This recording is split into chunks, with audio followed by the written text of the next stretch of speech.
सभी पत्रकार मित्रों से अपने प्रदेश के लोकप्रिय और कर्मठ अध्यक्ष श्री स्वतंत्र देव सिंह जी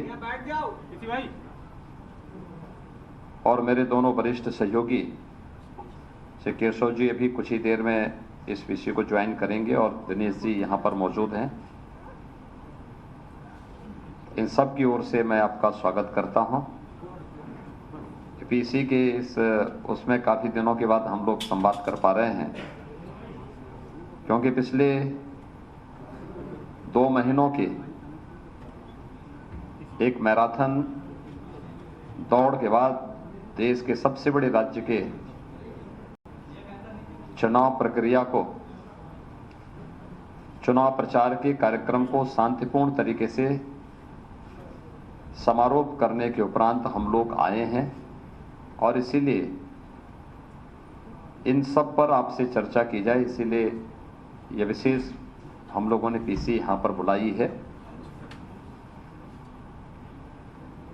उत्तर प्रदेश में 2017 में जो आदरणीय प्रधानमंत्री जी के मार्गदर्शन में भारतीय जनता पार्टी ने उस समय के राष्ट्रीय अध्यक्ष माननीय श्री अमित शाह जी के नेतृत्व में जो लोक कल्याण संकल्प पत्र जारी किया था, उसमें प्रदेश को दंगा मुक्त, भय मुक्त और एक सुरक्षित प्रदेश बनाने की जो बात की थी, विगत 5 वर्षों के दौरान उस पर हुए प्रभावी क्रियान्वयन का परिणाम शांतिपूर्ण तरीके से देश के सबसे बड़े राज्य का विधानसभा का चुनाव 6 चरणों का व्यतीत हो चुका है। 7वें चरण के प्रचार का कार्य अब कुछ ही देर में समाप्त होने वाला है और परसों 7 मार्च को 7वें चरण का मतदान भी होगा। आप देखेंगे, अगर इसकी तुलना 2017, 2014, 2012 या 2007 की विधानसभा चुनाव या 2009 के लोकसभा चुनाव से अगर आप करेंगे तो उस दौरान जो व्यापक हिंसा होती थी, अराजकता का तांडव देखने को मिलता था, उससे इतर शांतिपूर्ण तरीके से चुनाव प्रक्रिया को आगे बढ़ाने में भारत निर्वाचन आयोग को भी कानून की राज का ये लाभ प्राप्त हुआ, जिसके कारण 6 चरणों का चुनाव शांतिपूर्ण तरीके से संपन्न हुआ है और 7वें चरण का प्रचार का कार्य भी शांतिपूर्ण तरीके से संपन्न हो चुका है। परसों 7वें चरण का मतदान भी होगा। उत्तर प्रदेश जैसे राज्य में शांतिपूर्ण तरीके से चुनाव हो, यह अपने आप में कौतूहल और आश्चर्य का विषय हो सकता है बहुत सारे लोगों के लिए, लेकिन भारतीय जनता पार्टी की डबल इंजन सरकार ने इसे वास्तविक हकीकत में बदलने का काम भी किया है। 5 वर्ष की डबल इंजन सरकार की उपलब्धियों में से ये भी एक आता है। मित्रों, पूरे प्रचार के दौरान प्रदेश के अंदर सभी 75 जनपदों में हमें जाने का अवसर प्राप्त हुआ और पिछले 2 महीनों के दौरान मैं इस बात को कह सकता हूं कि Bharatiya Janata party double engine सरकार ने जो कहा सो करके दिखाया था और जनमानस में जो अपार विश्वास है, सबका साथ, सबका विकास, सबका विश्वास और सबके प्रयास का, वह विधानसभा चुनाव प्रचार के दौरान भी प्रतिफलित होता हुआ दिखाई दिया है।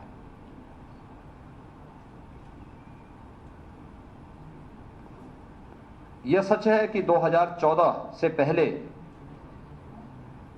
प्रदेश की राजनीति को भी और देश की राजनीति को भी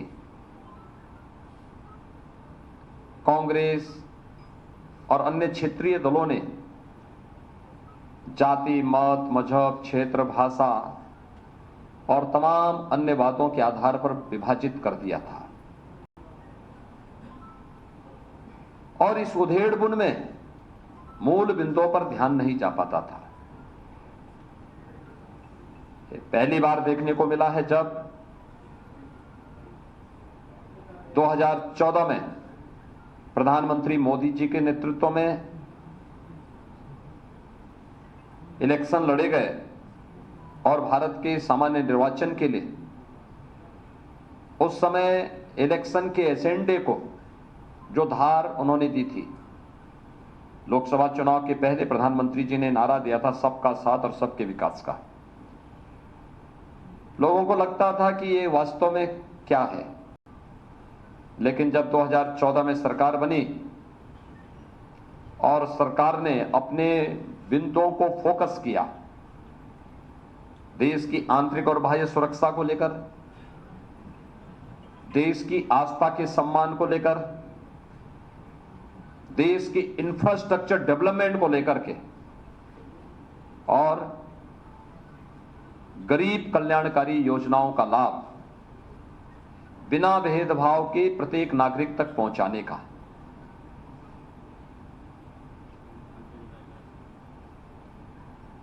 देश का एजेंडा बदला है मोदी जी ने। जो जाति, मत, मजहब, क्षेत्र, भाषा और परिवार तक सीमित था, वह प्रधानमंत्री मोदी जी ने गांव, गरीब, किसान, नौजवान, महिलाएं और समाज के उन सभी उपेक्षित, दबे कुचले तबकों तक पहुंचाने का काम किया जो आजादी के बाद शासन की योजनाओं से वंचित थे, जो विकास की प्रक्रिया में पिछड़ गए थे और जिन्हें सरकार के सहयोग और सहारे की आवश्यकता थी, उन सबको ये संबल देने का काम प्रधानमंत्री मोदी जी के नेतृत्व में हुआ। आज उसका परिणाम भी देखने को मिला। ये सच है, 2014 से 2017 के बीच, मार्च 17 के बीच प्रधानमंत्री मोदी जी के द्वारा प्रारंभ किए गए गरीब कल्याणकारी योजनाओं का और इंफ्रास्ट्रक्चर डेवलपमेंट के कार्यों को प्रदेश की तत्कालीन समाजवादी पार्टी की सरकार लागू करने में विफल रही, पूरी तरह विफल रही। लेकिन जब मार्च 2017 में भारतीय जनता पार्टी की सरकार प्रदेश में पदारूढ़ होती है, तो उस समय हम लोगों ने आकर के केंद्र सरकार की उन सभी योजनाओं को प्रदेश में लागू किया जो प्रदेश के 25 करोड़ लोगों के जीवन में व्यापक परिवर्तन का कारक बन सकती थी। याद करिए, हम लोग जब आए थे, हमारी सरकार ने पहले 3 फैसले लिए थे। अन्नदाता किसानों की ऋण माफी के,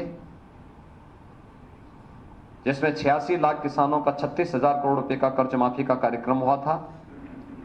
ट्रांसपेरेंस तरीके से पूरे देश के अंदर अपने आप में एक उदाहरण था। टेक्नोलॉजी का उपयोग करते हुए कैसे किसानों के जीवन में परिवर्तन लाया जा सकता है, यह कार्य किया गया। प्रदेश के अंदर अवैध बूचड़खानों को बंद किया गया और बेटियों की सुरक्षा के लिए एंटी रोमियो स्क्वाड का गठन करके हर थाना क्षेत्र में इसको सक्रिय किया गया। अन्नदाता किसानों से अगर मैं इस योजना को प्रारंभ करूं, आज आप देख रहे होंगे अन्नदाता किसानों के लिए प्रधानमंत्री फसल बीमा योजना,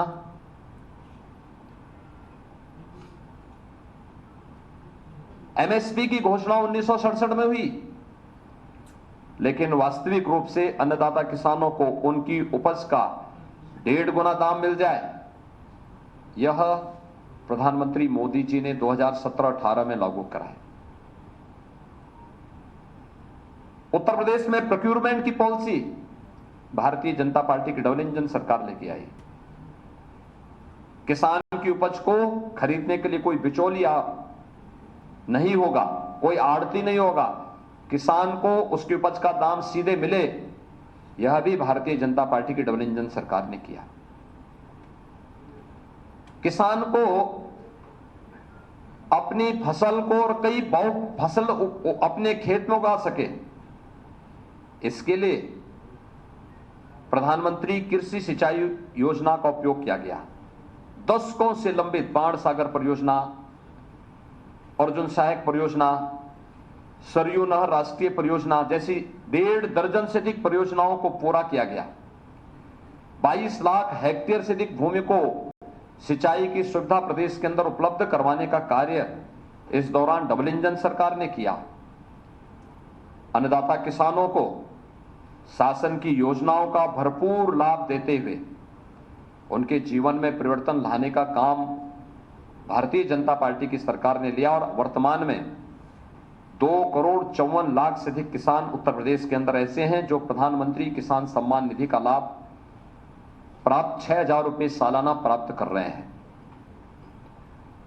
मित्रों, गन्ना किसानों का 1,62,600 करोड़ रुपए से अधिक का गन्ना मूल्य का भुगतान मात्र 5 वर्ष के अंदर भारतीय जनता पार्टी की डबल इंजन सरकार ने किया है।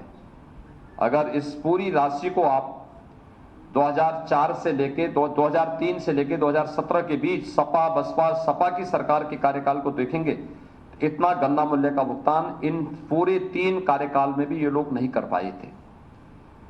कोरोना कालखंड में भी कोई चीनी मिल बंद नहीं हुई, सभी चीनी मिलें अपना काम करती रही, चलती रही, और जब तक गन्ना किसान के खेत में गन्ना है तब तक चीनी मिलें चलेंगी। उस संकल्प को सरकार ने लागू भी किया। मित्रों, अन्नदाता किसान वह किसान भी है, पशुपालक भी है। अवैध बूचड़खाने उनके सामने चुनौती थी। हमने आने के तत्काल बाद 2017 में अवैध बूचड़खाने बंद किए। हम ये भी जानते थे कि इसके कुछ साइड इफेक्ट होंगे और इसीलिए हम लोगों ने 2018-19 से हर जनपद में पर्याप्त मात्रा में गौ आश्रय स्थल खोलने प्रारंभ कर दिए थे। 9 लाख गौवंश वर्तमान में गौ आश्रय स्थल में है। 3 प्रकार की योजनाएं हमारी इस संबंध में चल रही हैं। एक, सरकार के संरक्षण में बेसहारा गौवंश के संरक्षण की योजना। दूसरी, सहभागिता योजना के अंतर्गत जो किसान बेसहारा गौवंश को अपने यहां ले जाकर के पालेगा, उसका पालन करेगा, पर गौवंश उसे 900 रुपये की राशि सरकार देती है। 4 गौवंश एक पशुपालक को देने की हम छूट देते को उसको अनुमन्य करते हैं। और तीसरी योजना कुपोषित परिवारों के लिए है, जिसमें बेसहारा गौवंश को जो गौ आश्रय स्थल से उन्हें उपलब्ध करवाने का कार्य किया जाता है और उसमें 900 रुपये हर गौवंश का उस परिवार को दिया जाता है। ब्याई हुई गाय देती हैं उस परिवार को। 9 लाख गौवंश